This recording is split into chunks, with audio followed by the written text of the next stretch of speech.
श्रीगुरुभ्यो नमः। हरि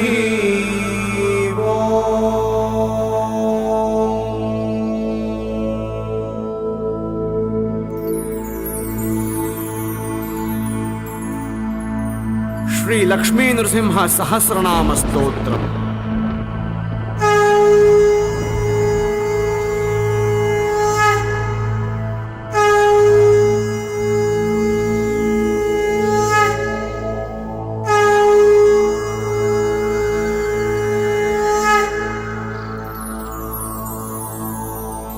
मार्कण्डेय उवाच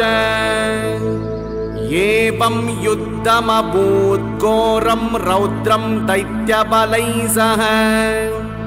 नृसिंहस्याङ्गसम्भूतैर्नारसिंहैरनेकशः दैत्यकोटिर्हतास्तत्र केचित् भीता पलायिताः। तं दृष्ट्वा तीव संक्रुद्धो हिरण्यकशिपुः स्वयं भूतपूर्वैरमृत्युर्म इति ब्रह्मवरोद्धतः। बबर्ष शरवर्षेण नारसिंहो वृषं बली द्वन्द्वयुद्धम् अभूत् उग्रं दिव्यवर्षसहस्रकम्। दैत्येन्द्रे साहसं दृष्ट्वा देवाश्चेन्द्रपुरोगमाः श्रेयकस्य भवेदत्र इति चिन्तापराभवन्। तदा क्रुद्धो नृसिंहस्तु दैत्येन्द्रप्रहितान्यपि विष्णुचक्रं महाचक्रं कालचक्रं तु वैष्णवम् रौद्रं पाशुपतं रामं कौबेरं कुलिशासनम् आग्नेयं वारुण्यं सौम्यं मोहनं सौरपार्वतं भार्गवादिबहोन्यस्त्राण्यभक्षयत कोपनः। सन्ध्याकाले सभाद्वारे स्वान्के निक्षिप्य भैरवः ततः खड्गधरं दैत्यं जग्राह नरकेसरी। हिरण्यकशिपोर्वक्षो विदार्यातीव रोषितः उद्धृत्य चन्द्रमालानि नखैर्वज्रसमप्रभैः मेने कृतार्थमात्मानं सर्वतः पर्यवैक्षत। हर्षिता देवता सर्वा पुष्पवृष्टिमवाकिरन् देवदुन्दुभयोने दुर्विमलाश्च दिशो भवन्। नरसिंहमतीवोग्रं विकीर्णवदनं वृषम् लेलिहानं च गर्जन्तं खालानलसमप्रभम् अतिरौद्रं महाकायं महादंष्ट्रं महारुतम् महासिंहं महारूपं दृष्ट्वा संक्षुभितं जगत्। सर्वदेवगणैः सार्धं तत्रागत्य पितामहः आगन्तुकैर्भूतपूर्वैर्वर्तमानैरनुत्तमैः गुणैर्नाम सहस्रेण तुष्टावश्रुतिसम्मतैः।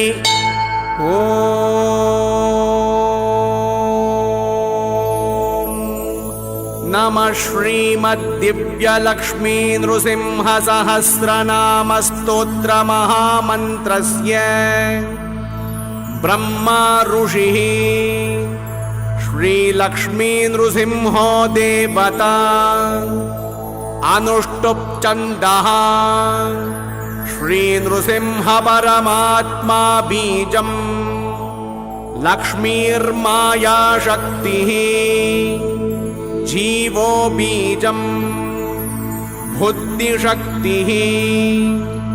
उदानवायुबीजम्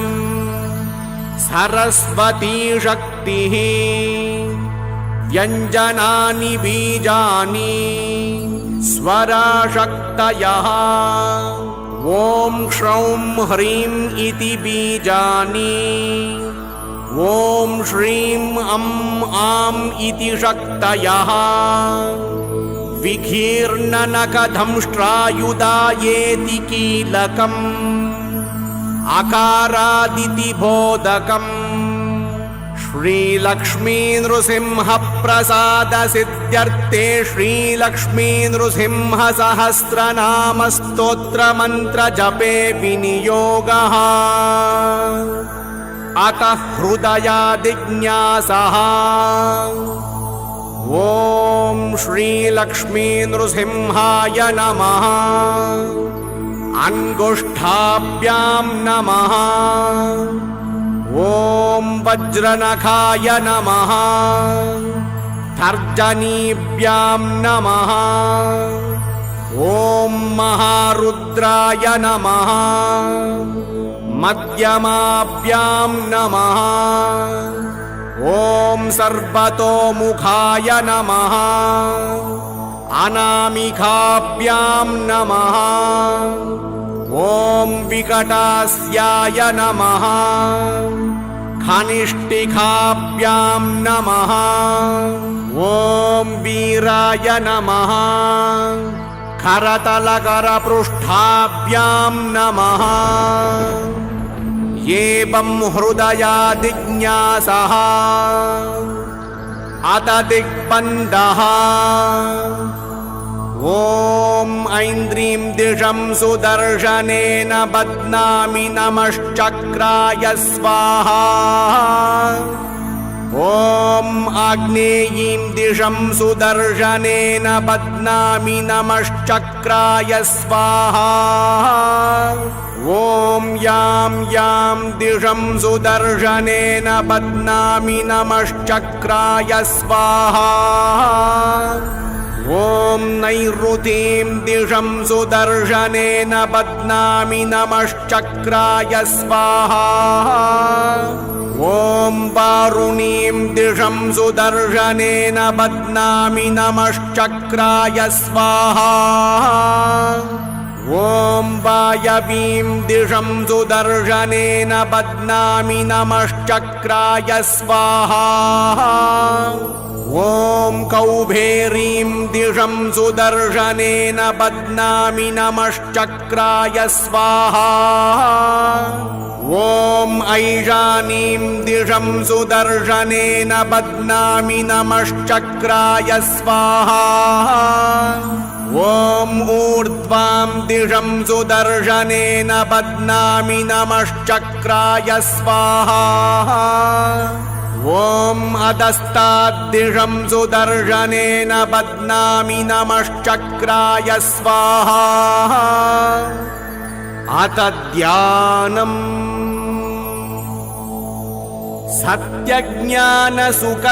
सत्यज्ञानसुखस्वरूपममलं क्षीराब्धिमध्ये स्थितम् योगरूढमतिप्रसन्नवदनं भूषा सहस्रोज्ज्वलम् त्रक्षं चक्रपिनाकसाभयवरान् बिभ्राणमर्कच्छविम् छत्रीभूतफणीन्द्रमिन्दुदबलं लक्ष्मी नृसिंहं भजे उपास्महे नृसिंहाख्यं ब्रह्म वेदान्तगोचरम् भूयो लालितसंसारच्छेदहेतुं जगद्गुरुम् ब्रह्मोवाच ॐ ह्रीं श्रीं ऐं ह्रौं ॐ नमो नारसिंहाय वज्रधंष्ट्राय वज्रिणे वज्रदेहाय वज्राय नमो वज्रनकाय च वासुदेवाय वन्द्याय वरदाय वरात्मने वरदाभयहस्ताय वराय वररूपिणे वरेण्याय वरिष्ठाय श्रीवराय नमो नमः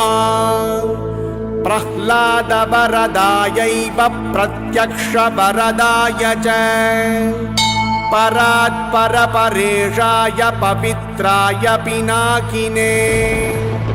पावनाय प्रसन्नाय पाशिने पापहारिणे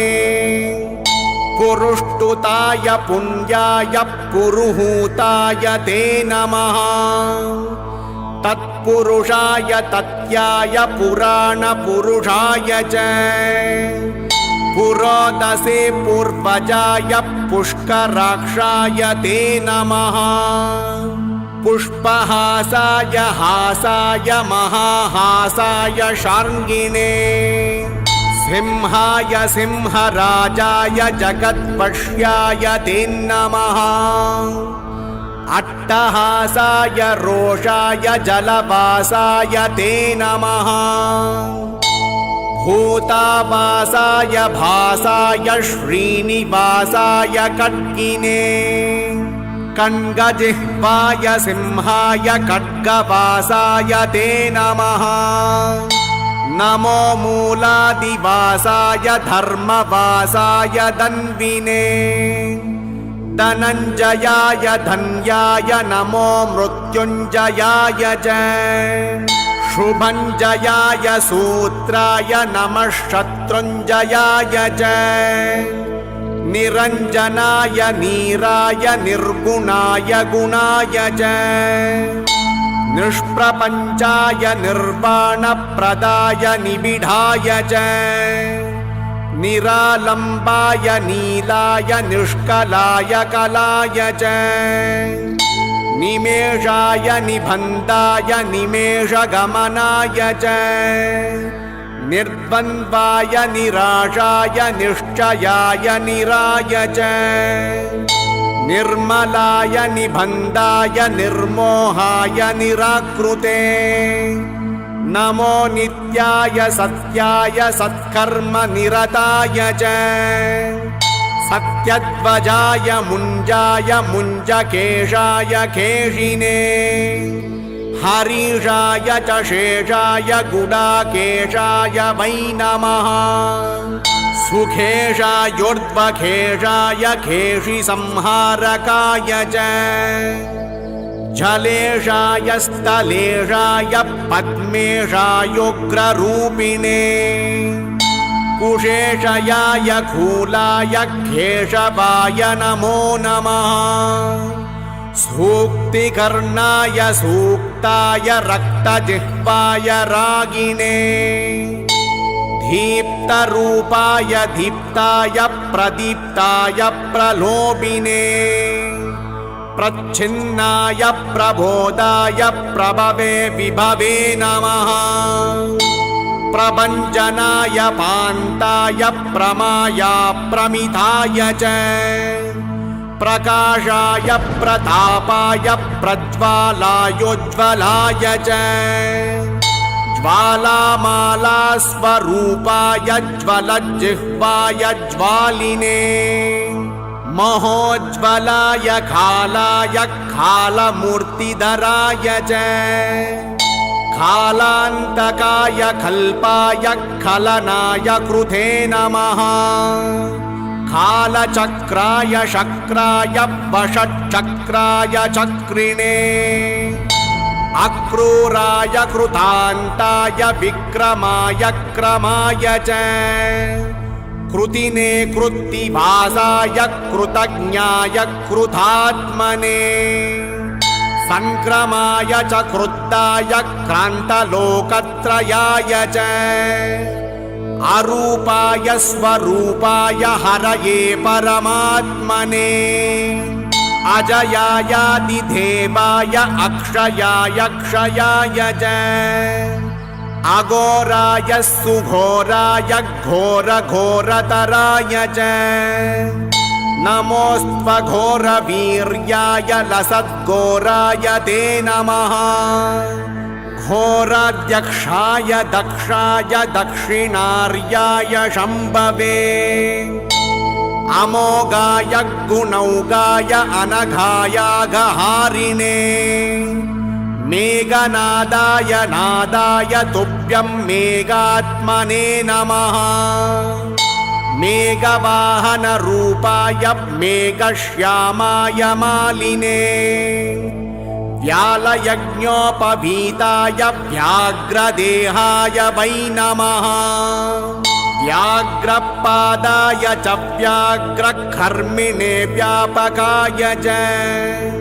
विकटास्याय वीराय विष्टरश्रवसे नमः विकीर्णनखदंष्ट्राय नखदंष्ट्रायुधाय च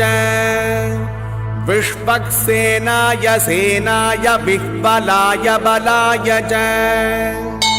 विरूपाक्षाय वीराय विशेषाक्षाय साक्षिणे वीतशोकाय विस्तीर्णवदनाय नमो नमः विदानाय विधेयाय विजयाय जयाय च विबुधाय विभावाय नमो विश्वम्भराय च वीतरागाय विप्राय विटङ्कनयनाय च विपुलाय विनीताय विश्वयोने नमो नमः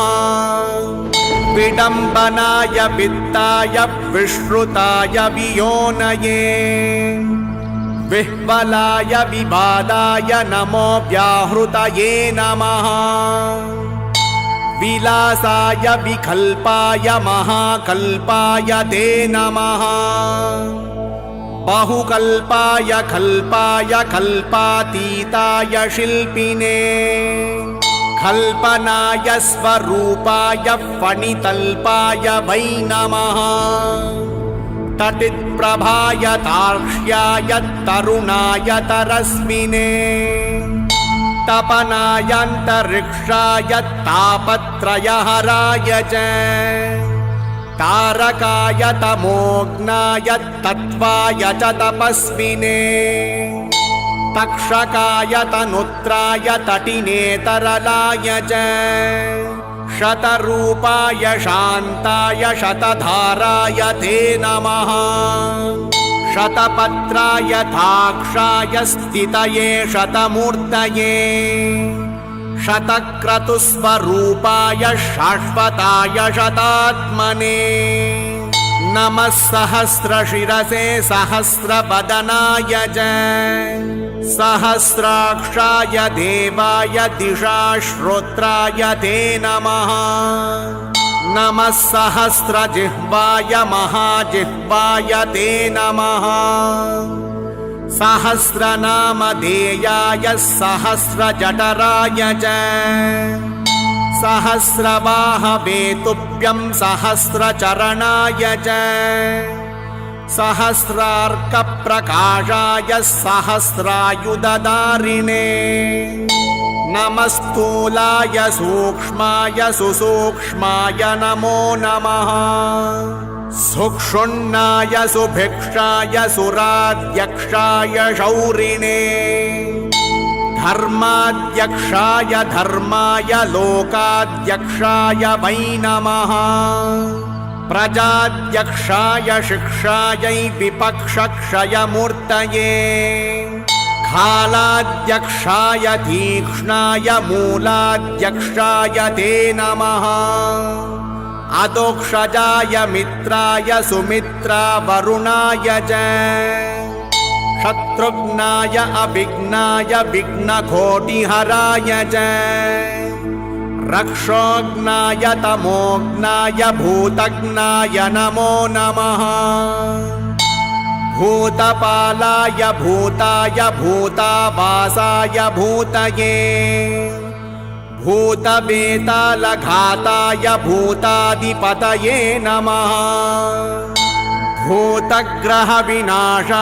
भूतसंयमिने नमः महाभूताय भृगवे सर्वभूतात्मने नमः सर्वारिष्टविनाशाय सर्वसम्पत्कराय च सर्वाधाराय सर्वाय सर्वार्तिहरये नमः सर्वदुःखप्रशान्ताय सर्वसौभाग्यदायिने सर्वज्ञायाप्यनन्ताय सर्वशक्तिधराय च सर्वैश्वर्यप्रदायिने प्रधात्रे च सर्वकार्यविधायिने सर्वज्वरविनाशाय सर्वरोगापहारिणे सर्वाम्बिचारहन्त्रे च सर्वैश्वर्यविदायिने भिन्गाक्षायैकशृङ्गाय द्विशृङ्गाय मरीचये बहुशृङ्गाय शृङ्गाय महाशृङ्गाय ते नमः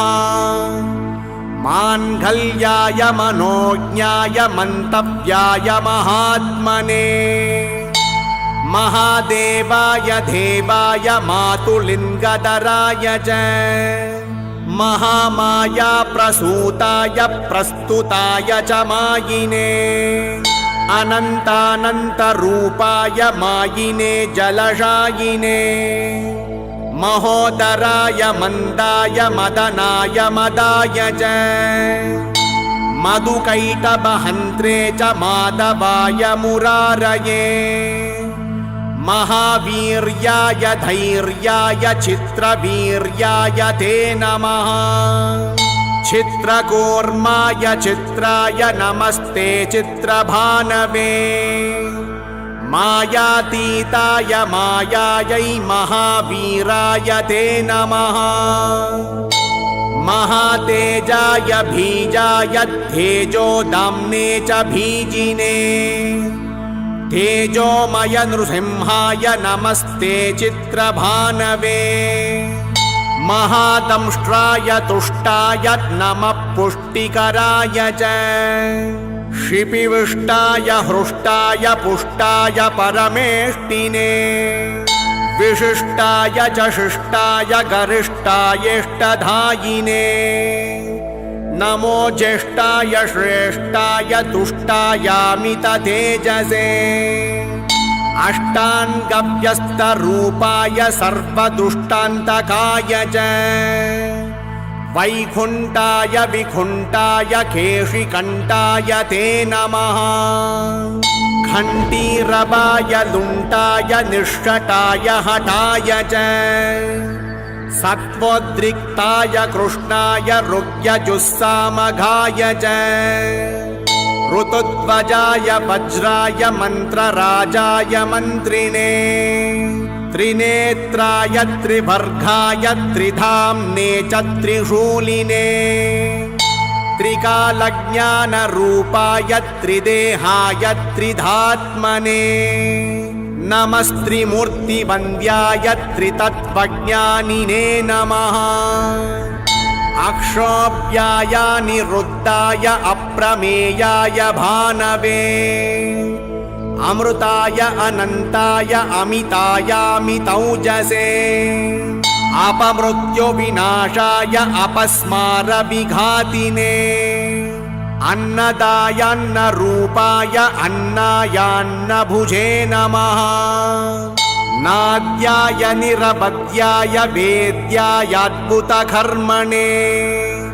सद्योजाताय संगाय वैद्युताय नमो नमः अद्वातीताय सत्त्वाय वागतीताय वाग्मिने वागीश्वराय गोपाय गोहिताय गवाम्पते गन्धर्वाय गम्भीराय गर्जितायोर्जिताय च पर्जन्याय प्रबुद्धाय प्रधानपुरुषाय च पद्माभाय सुनाभाय पद्मनाभाय मानिने पद्मनेत्राय पद्माय पद्मायापतये नमः पद्मोदराय पूताय पद्मकल्पोद्भवाय च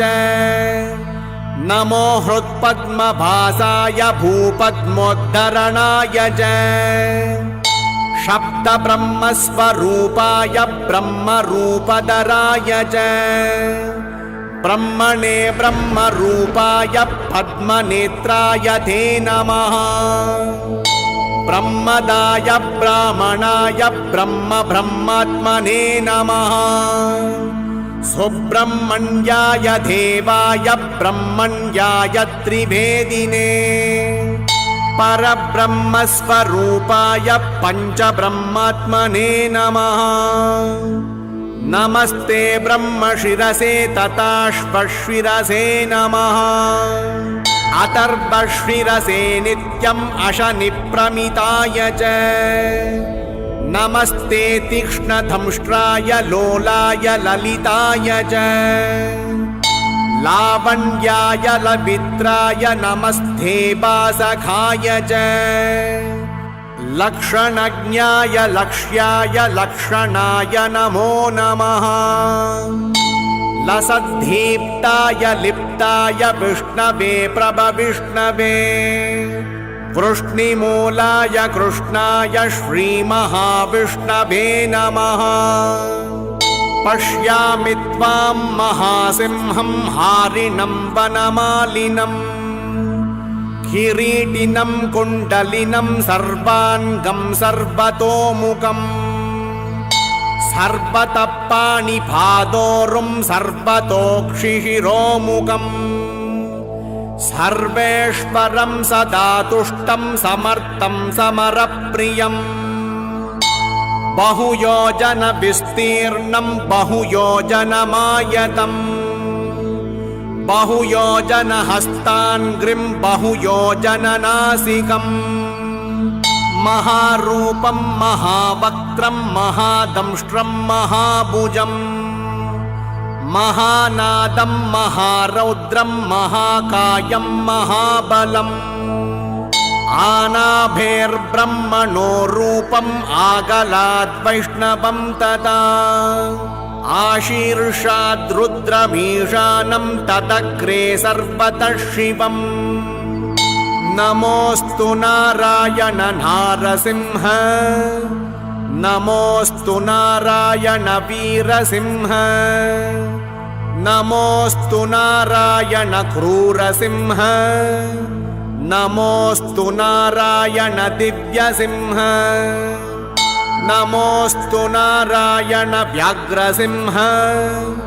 नमोऽस्तु नारायण पुच्छसिंह नमोऽस्तु नारायण पूर्णसिंह नमोऽस्तु नारायण रौद्रसिंह नमो नमो भीषणभद्रसिंह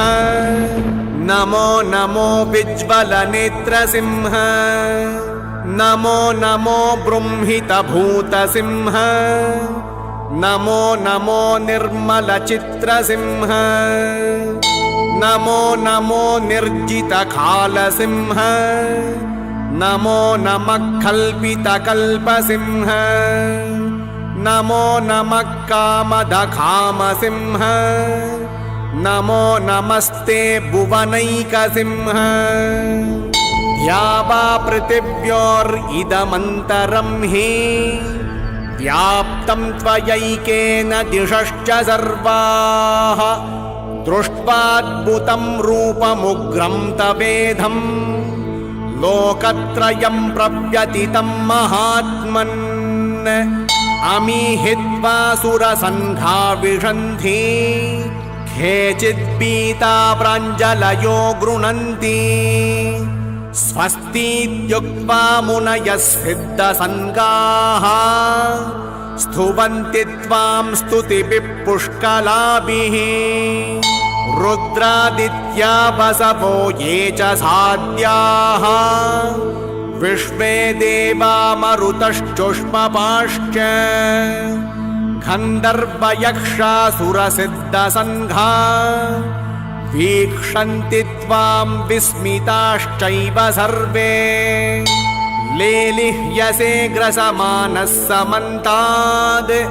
लोकान् समग्रान् वदनैर्ज्वलद्भिः तेजोभिरापूर्य जगत्समग्रम् वासस्तवोग्रा प्रतपन्ति विष्णो भविष्णुस्त्वं सहिष्णुस्त्वं राजिष्णुर्जिष्णुरेव च पृथिवीह्यन्तरिक्षं त्वं पर्वतारण्यमेव च खलाकाष्ठापि लिप्तस्त्वं मुहूर्तप्रहरादिकम् अहोरात्रं त्रिसन्ध्यं च पक्षमासर्तु वत्सराः युगादिर्युगभेदस्त्वं संयुगो युगसन्धयः नित्यं नैमित्तिकं दैनं महाप्रलयमेव च करणं कारणं कर्ता भर्ता हर्ता त्वमीश्वरः सत्कर्ता सत्कृतिर्गोप्ता सच्चिदानन्दविग्रहः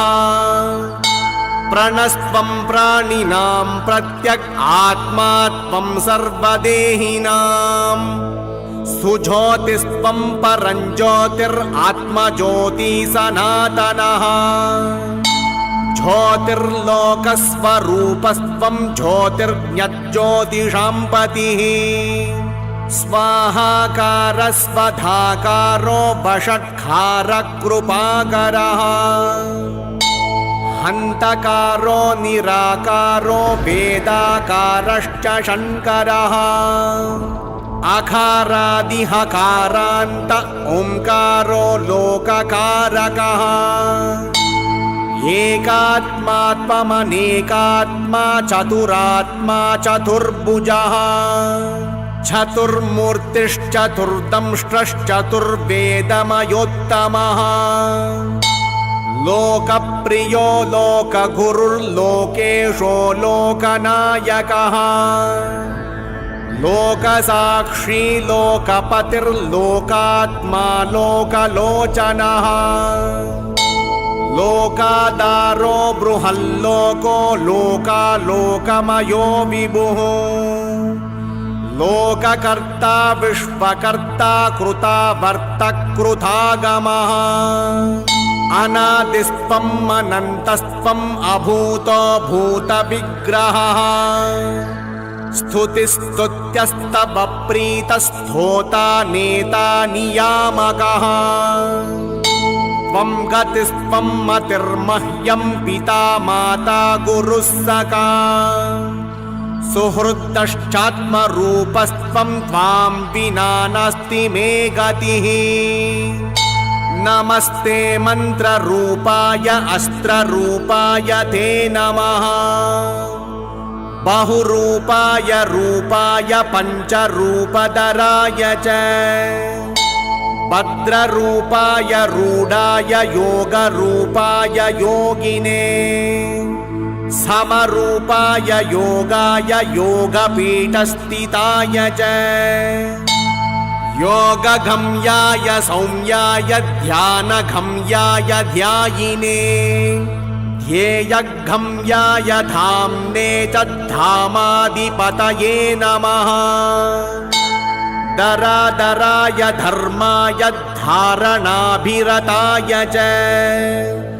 नमो धात्रे च संदात्रे विधात्रे च धराय च दामोदराय धान्ताय धानवन्तकराय च नमः संसारवैद्याय भेषजाय नमो नमः धीरध्वजाय शीताय वाताय प्रमिताय च सारस्वताय संसारनाशनाय क्षमालिने असिचर्मधरायैव षट्कर्मनिरताय च विकर्माय सुकर्माय परकर्म विघातिने सुशर्मणे मन्मताय नमो वर्माय वर्मिणे खरिचर्मवसानाय करालवदनाय च कवये पद्मगर्भाय भूतगर्भगृणानिधे ब्रह्मगर्भाय गर्भाय बृहद्गर्भाय धूर्जटे नमस्ते विश्वगर्भाय श्रीगर्भाय जितारये नमो हिरण्यगर्भाय हिरण्यकवचाय च हिरण्यवर्णदेहाय हिरण्याक्षविनाशिने हिरण्यकशिपोर्हन्त्रे हिरण्यनयनाय च हिरण्यरेतसे तुभ्यं हिरण्यवदनाय च नमो हिरण्यशृङ्गाय निःशृङ्गाय च शृङ्गिने भैरवाय सुखेशाय भीषणायन्त्रमालिने चण्डाय तुण्डमालाय नमो दण्डधराय च अखण्डतत्त्वरूपाय खमण्डलुदराय च नमस्ते खण्डसिंहाय सत्यसिंहाय ते नमः नमस्ते श्वेतसिंहाय पीतसिंहाय ते नमः नीलसिंहाय नीलाय रक्तसिंहाय ते नमः नमो हारिद्रसिंहाय धूम्रसिंहाय ते नमः मूलसिंहाय मूलाय बृहत्सिंहाय ते नमः पातालस्थितसिंहाय नमः पर्वतवासिने नमो जलस्थसिंहाय अन्तरिक्षस्थिताय च कालाग्निरुद्रसिंहाय चण्डसिंहाय ते नमः अनन्तसिंहसिंहाय अनन्तगतये नमः नमो विचित्रसिंहाय बहुसिंहस्वरूपिणे अभयङ्करसिंहाय नरसिंहाय ते नमः नमोऽस्तु सिंहराजाय नारसिंहाय ते नमः सप्तब्दिमेकलायैव सप्तसामस्वरूपिणे सप्तलोकान्तरस्ताय सप्तस्वरमयाय च सप्तार्चीरूपधंष्ट्राय सप्ताश्वरतरूपिणे सप्तवायुस्वरूपाय सप्तछन्दोमयाय च स्वच्छाय स्वच्छरूपाय स्वच्छन्दाय च ते नमः श्रीवत्साय सुवेशाय श्रुतये श्रुतिमूर्तये शुचिश्रवाय शूराय सुप्रभाय सुधन्विने शुभ्राय सुरनाथाय सुलभाय शुभाय च सुदर्शनाय सूक्ष्माय निरुक्ताय नमो नमः सुप्रभावस्वभावाय भवाय विभवाय च सुशाखाय विशाखाय सुमुखाय सुखाय च सुनखाय सुधंष्ट्राय सुरताय सुधाय च सांख्याय सुरमुख्याय प्रख्याताय प्रभाय च नमः खट्वाङ्गहस्ताय खेटमुद्गरपाणये खगेन्द्राय मृगेन्द्राय नागेन्द्राय दृढाय च नागकेयूरहाराय नागेन्द्रायागमर्दिने नदीवासाय नग्नाय नानारूपधराय च नागेश्वराय नागाय नमिताय नराय च नागान्तकरथायैव नरनारायणाय च नमो मत्स्यस्वरूपाय कच्छपाय नमो नमः नमो यज्ञवराहाय नरसिंहाय ते नमः विक्रमाक्रान्तलोकाय वामनाय महौजसे नमो भार्गवरामाय रावणान्तकराय च नमस्ते बलरामाय कंसप्रध्वंसकारिणे बुद्धाय बुद्धरूपाय तीक्ष्णरूपाय कल्किने आत्रेयाय अग्निनेत्राय कपिलाय द्विजाय च क्षेत्राय पशुपालाय पशुवक्त्राय ते नमः गृहस्थाय वनस्थाय यतये ब्रह्मचारिणे स्वर्गापवर्गधात्रे च तद्भोक्त्रे च मुमुक्षवे शालग्रामनिवासाय क्षीराब्धिशयनाय च श्रीशैलाद्रिनिवासाय शैलावासाय ते नमः योगिहृत्पद्मवासाय महाहासाय ते नमः गुहावासाय गुह्याय गुप्ताय गुरवे नमः नमो मूलादिवासाय नीलवस्त्रधराय च भीतवस्त्राय शस्त्राय रक्तवस्त्रधराय च रक्तमाला विभूषाय रक्तगन्धानुलेपिने धुरन्धराय धूर्ताय धुर्धराय धराय च धुर्मदाय दुरन्ताय धुर्धराय नमो नमः धुर्निरीक्षाय निष्ठाय धुर्दर्शाय द्रुमाय च धुर्वेदाय दुराशाय दुर्लभाय नमो नमः द्रुप्ताय दीप्तवक्त्राय अदृप्तनयनाय च उन्मत्ताय प्रमत्ताय नमो दैत्यारये नमः रसज्ञाय रसेशाय आरक्तरसनाय च पत्याय परितोषाय रत्याय रसिकाय च ऊर्ध्वकेशोर्ध्वरूपाय नमस्ते चोर्ध्वरेतसे ऊर्ध्वसिंहाय सिंहाय नमस्ते चोर्ध्वबाहवे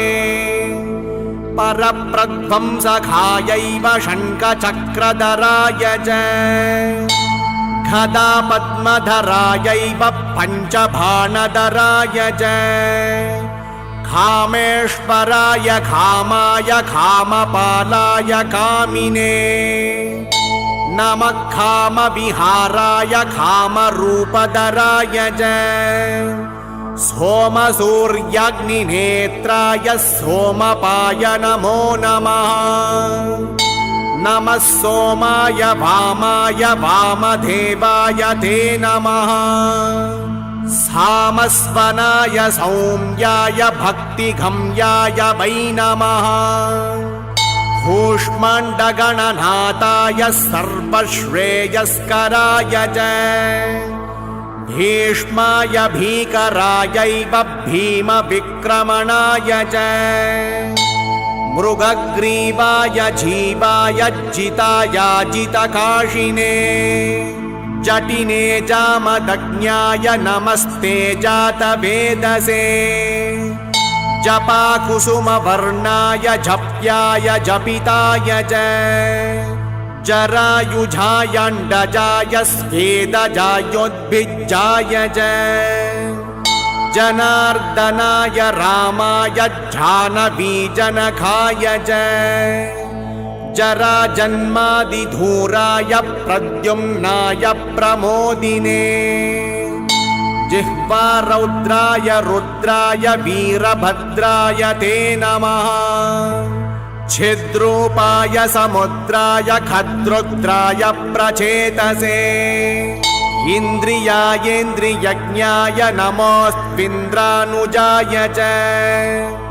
अतीन्द्रियाय सान्द्राय इन्दिरापतये नमः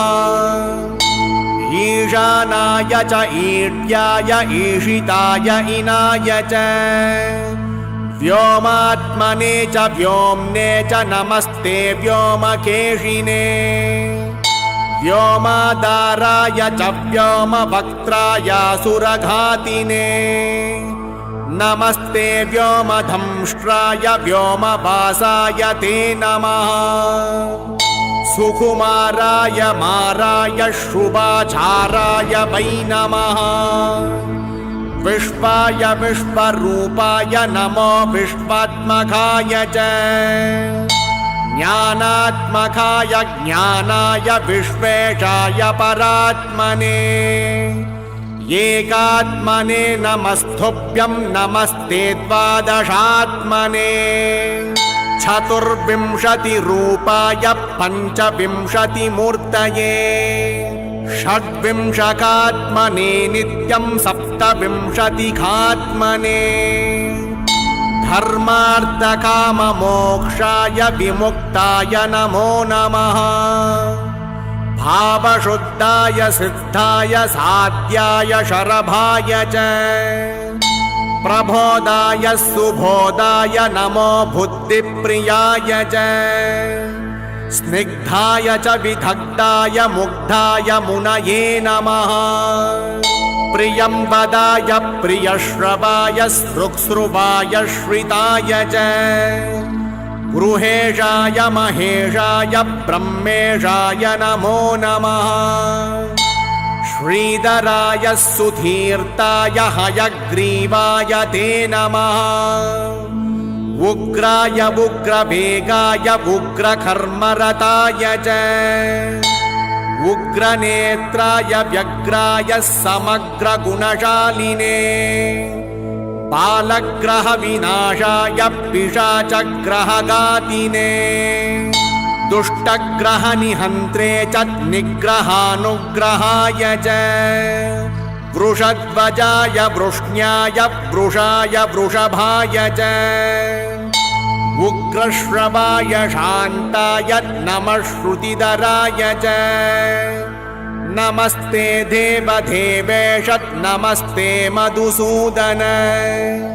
नमस्ते पुण्डरीकाक्ष नमस्ते दुरितक्षय नमस्ते करुणासिन्धो नमस्ते समितिञ्जय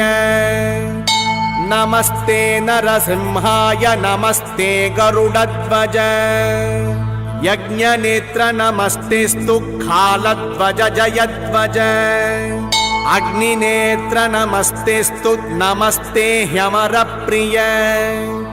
महानेत्र नमस्तेस्तु नमस्ते भक्तवत्सल धर्मनेत्र नमस्तेस्तु नमस्ते करुणाकर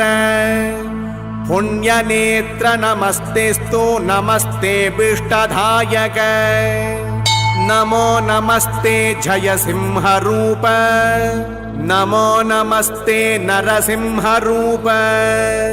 नमो नमस्ते रणसिंहरूप नमो नमस्ते नरसिंहरूप उद्धृत्यगर्भितं दैत्यं निहत्याजौ सुरद्विषम् देवकार्यं महत्कृत्वा गर्जसे स्वात्मतेजसा अतिरौद्रमिदं रूपं दुस्सहं दुरतिक्रमम् दृष्ट्वा तु शङ्किता सर्वा देवतास्त्वाम् उपागताः एतान् पश्य महेशानं ब्रह्माणं मां शचीपतिम् दिक्पालान् द्वादशादित्यान् रुद्रान् उरगराक्षसान् सर्वान् ऋषिगणान् सप्त मातृर्गौरीं सरस्वतीं लक्ष्मीं नदीश्च तीर्थानि रतिं भूतगणान्यपि प्रसीदत्वं महासिंह उग्रभावम् इमं त्यज प्रकृतिस्थो भवत्वं हि शान्तभावं च धारय इत्युक्त्वा दण्डपद्मौ पपातः स पितामहः प्रसीदत्वं प्रसीदत्वं प्रसीदेति पुनः पुनः मार्कण्डेय उवाच दृष्ट्वा तु देवता सर्वा श्रुत्वा तां ब्रह्मणो गिरम् स्तोत्रेणापि च संहृष्टः सौम्यभावम् अधारयत् अब्रवीन्नारसिंहस्तु वीक्ष्य सर्वान् सुरोत्तमान् संत्रस्तान् भयसंविघ्नान् शरणं समुपागतान् श्रीनृसिंह उवाच भो भो देववरा सर्वे पितामहपुरोगमाः शृणुत्वं मम वाक्यं च भवन्तु विगतज्वराः यद्दितं भवतां नूनं तत्करिष्यामि साम्प्रतम्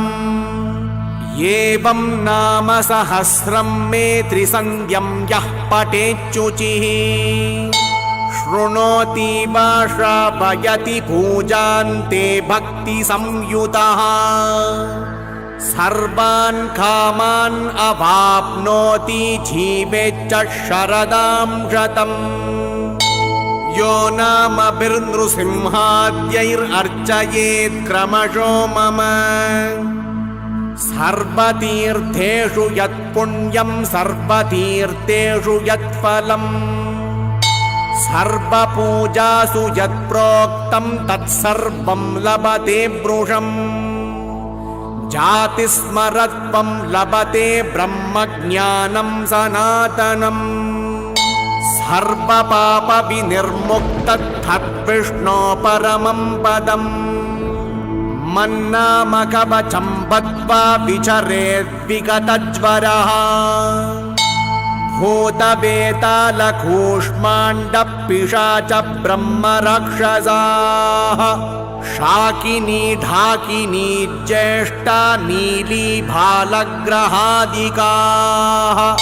दुष्टग्रहाश्च नश्यन्ति यक्षराक्षसपन्नगाः ये च सन्ध्याग्रहा सर्वे चाण्डालग्रहसंज्ञिकाः निशाचरग्रहा सर्वे प्रणश्यन्ति च दूरतः कुक्षिरोगश्च हृद्रोगः शूलापस्मार एव च ऐकाहिकं व्याहिकं च चातुर्थिकमतज्वरम् आदयो व्यादयः सर्वे रोगादिदेवताः शीघ्रं नश्यन्ति ते सर्वे नृसिंहस्मरणात्सुराः राजानो धासतां यान्ति शत्रवो यान्ति मित्रताम् जलानिस्थलतां यान्ति वह्नयो यान्ति शीतताम् विषाण्यप्यमृथायन्ति नृसिंहस्मरणात्सुराः राज्यकामो लभेद्राज्यं धनकामो लभेद्धनम् विद्याकामो लभेद्विद्यां बद्धो मुच्येत बन्धनात् व्यालव्याघ्रभयं नास्ति चोरसर्पादिकं तथा अनुकूला भवेत् भार्या लोकैश्च प्रतिपूज्यते सुपुत्रान् धनधान्यं च भवन्ति विगतज्वराः एतत् सर्वं समाप्नोति नृसिंहस्य प्रसादतः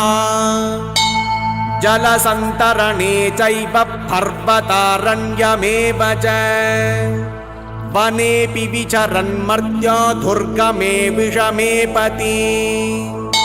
खलिप्रवेशने चापि नारसिंहं न विस्मरेत् ब्रह्मग्नश्च पशुघ्नश्च भ्रूणः गुरुतल्पगः मुच्यते सर्वपापेभ्यः कृतघ्नस्त्रीविघातकः वेदानां दूषकश्चापि माता पितृविनिन्दकः असत्यस्तु तथा यज्ञनिन्दको लोकनिन्दकः स्मृत्वा सखृन्नृसिंहं तु मुच्यते सर्वखिल्बिषैः बहुनात्रखिमुक्तेन स्मृत्वा मां शुद्धमानसः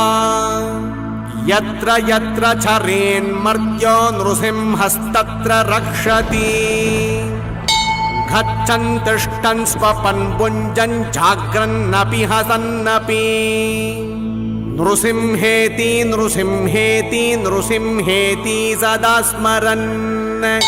पुमान्न लिप्यते पापैर्भुक्तिं मुक्तिं च विन्दति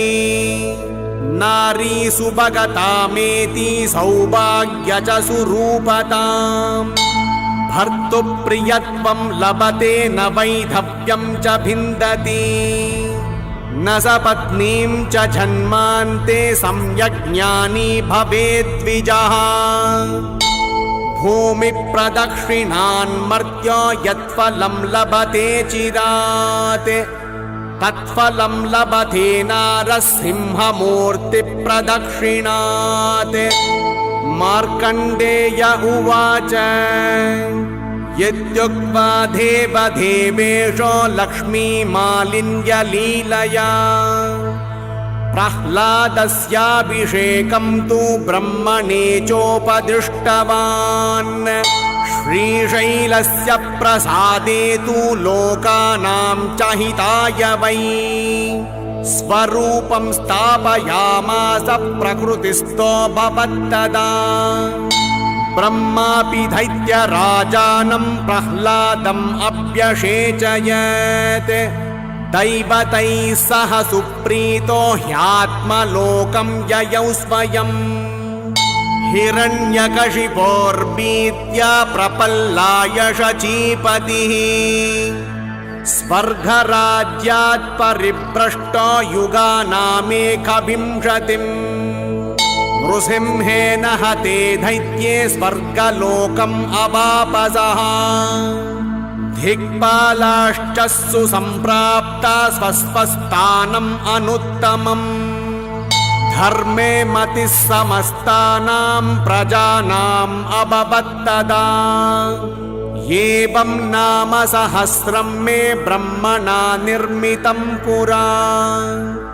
पुत्रानद्यापयामास सनकादीन् महामतिः ऊचुस्ते च ततः सर्वे लोकानां हितकाम्यया। देवता ऋषयः सिद्धा यक्षविद्याधरोरगाः गन्धर्वाश्च मनुष्याश्च इहामुत्रफलैषिणः। अस्य स्तोत्रस्य पाठाद्दिविशुद्धमनसो भवन् सनत्कुमार सम्प्राप्तो भारद्वाजो महामतिः। तस्मात् अंगिरस प्राप्तस्तस्मात् प्राप्तो महाक्रतुः। जग्राह भार्गवस्तस्मात् अग्निमित्राय सोब्रवीत्। क्षैगीषव्याय सप्राह सोब्रवीच्यवनाय च। तस्मात् अवापशाण्डिल्यो खर्गाय प्राह वै मुनिः। क्रतुञ्जयाय सप्राह जातुकर्ण्याय संयमौ। विष्णुवृद्धाय सोऽप्याह सोऽपि बोधायनाय च। क्रमात् स विष्णवे प्राह सप्राहोद्दामकुक्षये।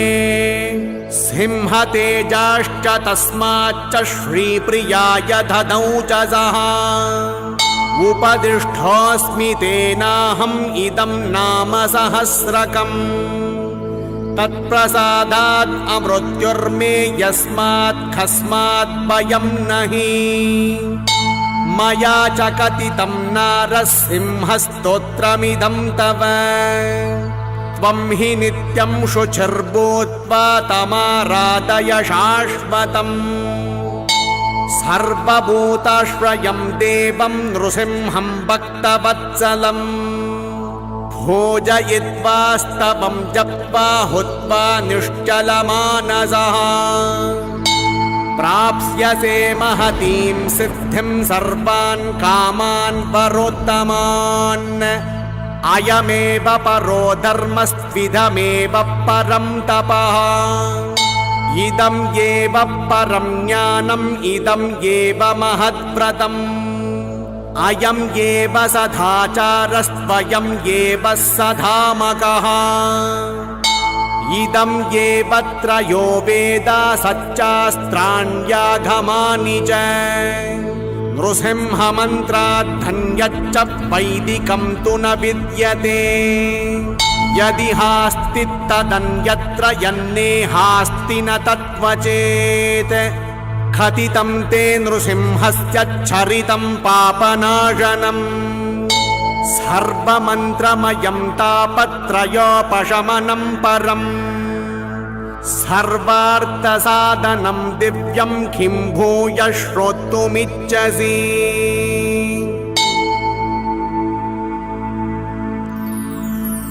इति श्रीलक्ष्मीनृसिंहसहस्रनामस्तोत्रम् सम्पूर्णम्।